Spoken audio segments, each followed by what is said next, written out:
mais ambições, e mais desejos, mais eu quero, eu preciso, eu vou, não é?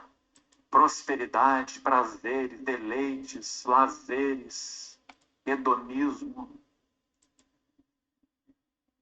para que os vasos não respondam a esse supremo chamamento.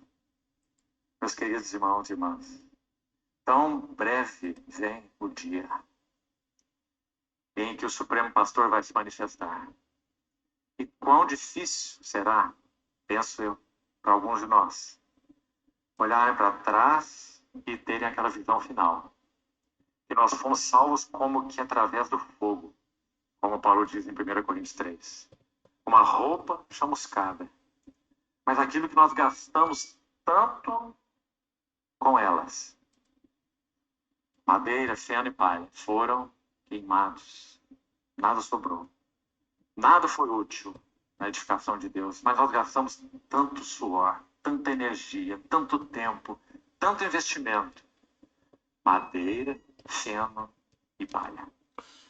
Porque o Senhor diz, manifesta será a obra de cada um. Veja cada um como edifica. Então, meus irmãos, que o Senhor, por sua fidelidade e amor ao seu nome, Ele possa encontrar espaço para falar pessoalmente a cada um de nós sobre... Está vendo como ele fala? Ele fala de uma forma espiritual, que Deus encontre um caminho em cada um de nós, significa uma questão espiritual, né? Não é religiosidade falar de Deus. É uma ligação, uma revelação que possa vir na pessoa para ela não cair na cilada do inimigo, com o hedonismo, com dinheiro, com a hipocrisia. É isso que ele está querendo dizer nessas palavras, no meu entendimento. As características, sobre suas necessidades e sobre as características do vaso que Deus busca. Então vamos para essas 5 frases que eu gostaria desde já de destacar para os irmãos. A primeira delas, vamos fazer apenas os destaques iniciais, depois entramos uma a uma, mesmo que tenhamos que fazer isso objetivamente. A primeira frase está no verso 1 de Ezequiel, capítulo 1. Aconteceu no 30º ano, no 5º dia do 4º mês, que, estando eu no meio dos exilados. Essa é a primeira frase importante. Estando eu no meio dos exilados. E já vamos ver no que isso implica e o que isso sugere. Lembrando que nós iremos nos deter em princípios espirituais. Então me escute aqui de novo com cuidado. Não estou fazendo interpretação dessa frase. Eu quero buscar nas 5 frases que vou destacar aqui quais seriam os princípios espirituais envolvidos no que essas frases sugerem. Os irmãos percebem? Então a primeira frase importante é essa, estando eu no meio dos exilados. A segunda frase está no final do verso 1 ainda. Se abriram os céus. Olha essa frase. E eu tive visões de Deus. É maravilhosamente sugestiva essa frase. E nós vamos ver o que ela significa à luz do Novo Testamento. O que significam céus abertos? O que significam visões de Deus? Qual é o conteúdo dessas 2 frases? É claro que Ezequiel teve uma visão literal. Por isso eu disse para os irmãos que nós não estamos fazendo exegese desses versículos, né? Interpretação desse versículo, não. Nós estamos buscando nessas frases que abrem esse livro sugestões de princípios espirituais que aí sim, eles são claramente expostos no Novo Testamento. Isso nós vamos ver. E essas frases sugerem esses princípios espirituais que, por serem princípios espirituais, são permanentes. Permanentes. Operam em todo o tempo. São princípios na obra de Deus. São invioláveis. São irrevogáveis. Então aqui está o segundo. Vamos destacar de novo. Se abriram os céus e eu tive visões de Deus. Segunda frase. Terceira. Início do verso 3. Veio expressamente a palavra do Senhor a Ezequiel. Outra frase robusta, cheia de significado e que sugere muita coisa à luz do Novo Testamento. Sem a palavra do Senhor vindo ao vaso de modo urgente, é uma das características dessa palavra expressamente, urgência e também pessoalidade.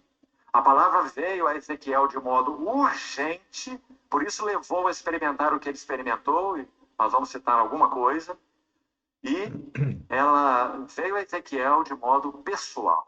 Não era uma palavra de segunda mão. Ezequiel não aprendeu definitivamente nenhum...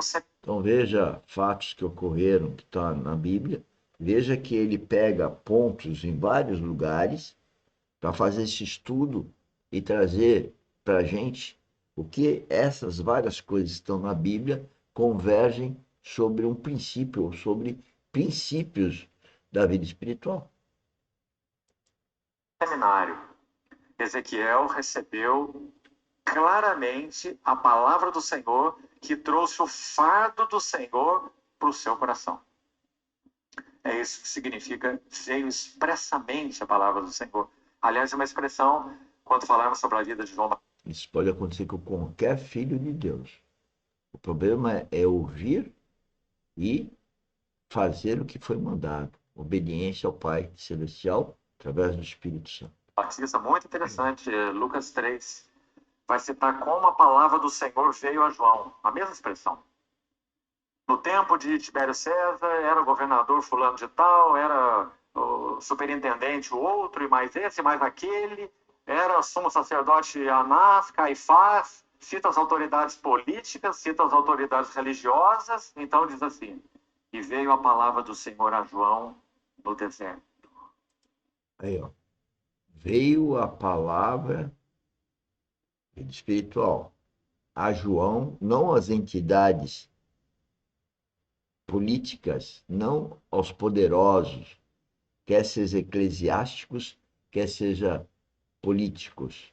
Veio a João, é o João Batista, é o primo de Jesus Cristo, nasceu 6 meses antes de Jesus Cristo, no deserto. Tudo isso tem sentido figurativo.